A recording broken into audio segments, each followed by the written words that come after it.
السلام عليكم ورحمة الله وبركاته. زي ما انتم شايفين كده انا بقى جففت الطين بطريقة سهلة. بصوا عامل ازاي. ده بقى هينفعنا جدا جدا في شهر رمضان. طبعا لما لقيته لسه طري شوية وانا بحطه في الخيط ففكيته، قلت ايه، لا انا هسيبه يوم كمان لحد ما بقى ناشف خالص زي ما انتم شايفين كده، مجفف وعامل زي اللي بره. بس طبعا احنا بنشيل منه بقى ايه، السكر والدقيق. هقول لكم الطريقة بالظبط. بصوا بس بصراحة طلع حلو جدا. انا جبت 2 كيلو تين، وانت لو حابة تعملي اكتر براحتك. طبعا عملت مية مغلية، حطيتها على النار وحطيت عليها معلقة من ملح ليمون ومعلقة كربوناتو. ولو عندك زيت بروفين تحطيه، بس انا مش عندي. بتلاقيه بيدي لمعة كده حلوة قوي. وبعد ما طلعته حطيته في المصفى، وبعد ما تصفى خالص من المية حطيته على فوطة، سبته يومين كده.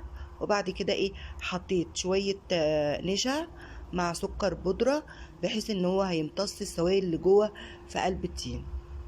بصوا ساعات احنا لما بنجيبه كده من بره بنلاقي كده فيه زي نسبة نشا، دقيق، فهما بيحطوه بيمتص السوائل اللي جوه اللي في قلب التين. بصوا كده بقى هسيبه يومين 3 لحد ما ينشف خالص. اول ما لقيته ابتدى ما بقاش فيه ميه خالص، ابتديت بقى ايه، ان انا احطه في الخيط. لو انت حابه بقى تحطيه في علبه، تحطيه في الخيط، تعلقيه زي ما انت حابه.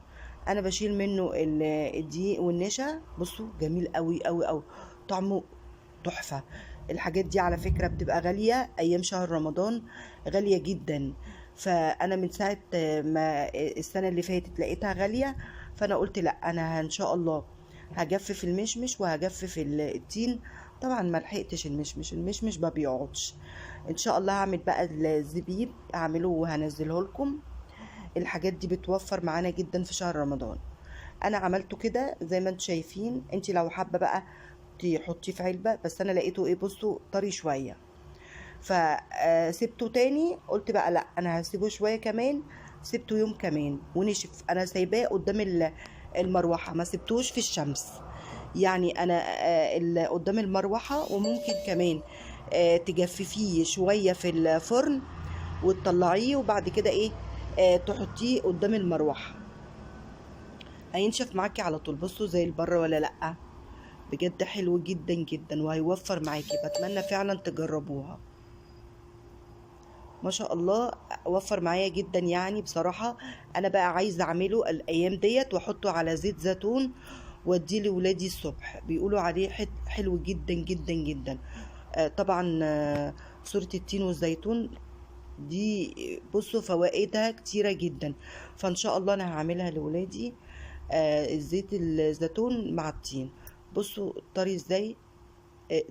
لا يعني مفهوش مية، بس طعمه حلو قوي قوي قوي.